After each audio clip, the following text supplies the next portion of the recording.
It's June the 9th, 2022, and our reading today in the book of Job is chapter 26.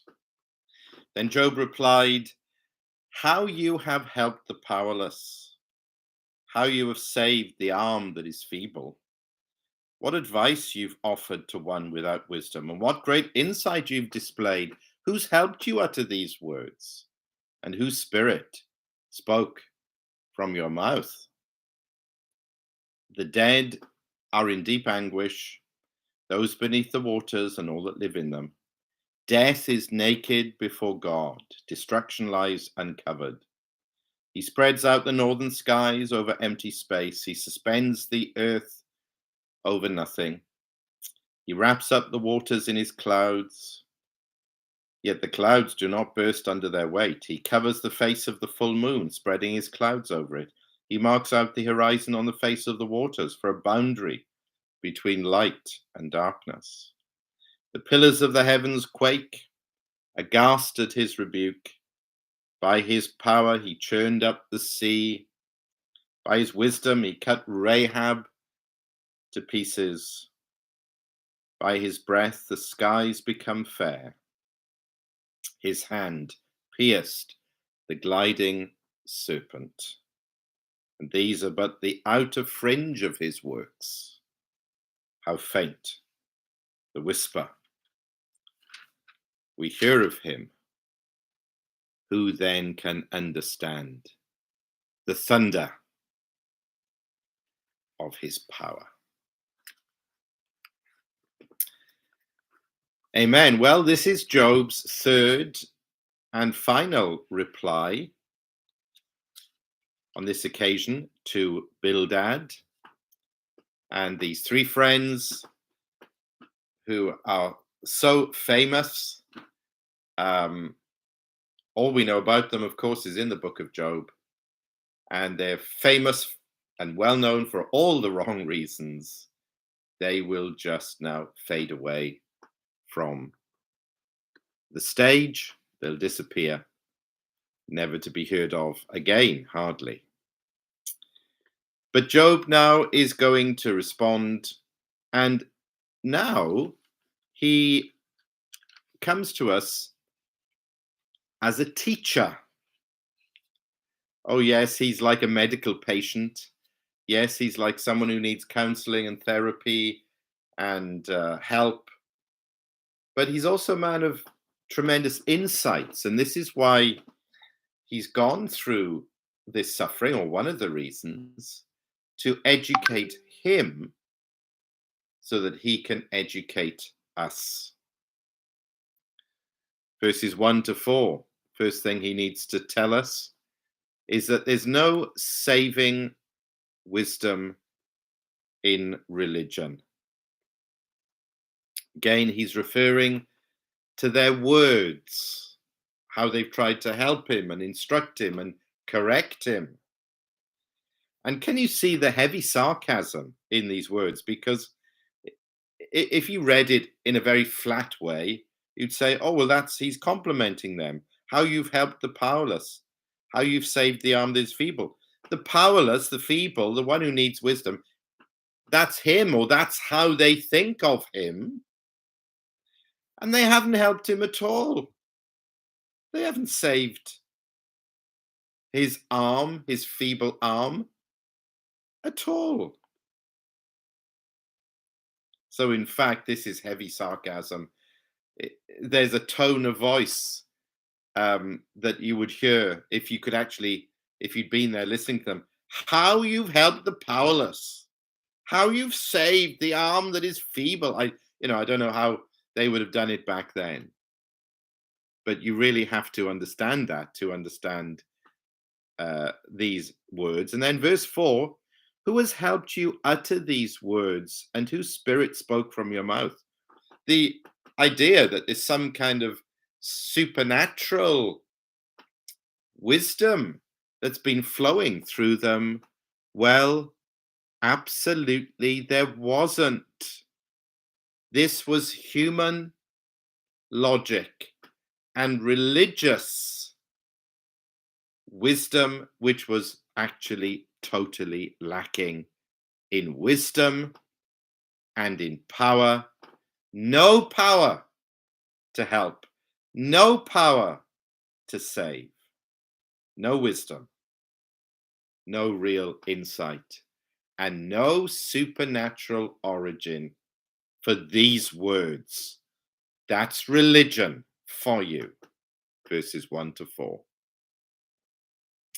But verses 5 to 13, it still leaves us with a need for true wisdom and true power. And where does that come from? It comes from the absolute sovereignty of God. The God who is sovereign over death. Verses 5 and 6. Death is naked before God. He sees it all, he knows it all, he's in control of it all. Death. Verses 7 to 10. The created order. We see God's wisdom in how he maintains the sea and the clouds. Strong echoes here of Genesis 1. The first time we meet this sovereign, almighty, all-wise king over the creation. And this is a little echo of that. He maintains order. He maintains the boundaries between light and darkness, and so on. But verse 11, when God chooses, he can also shake that created order. The pillars of the heavens quake, aghast at his rebuke. This is a picture of his judgment.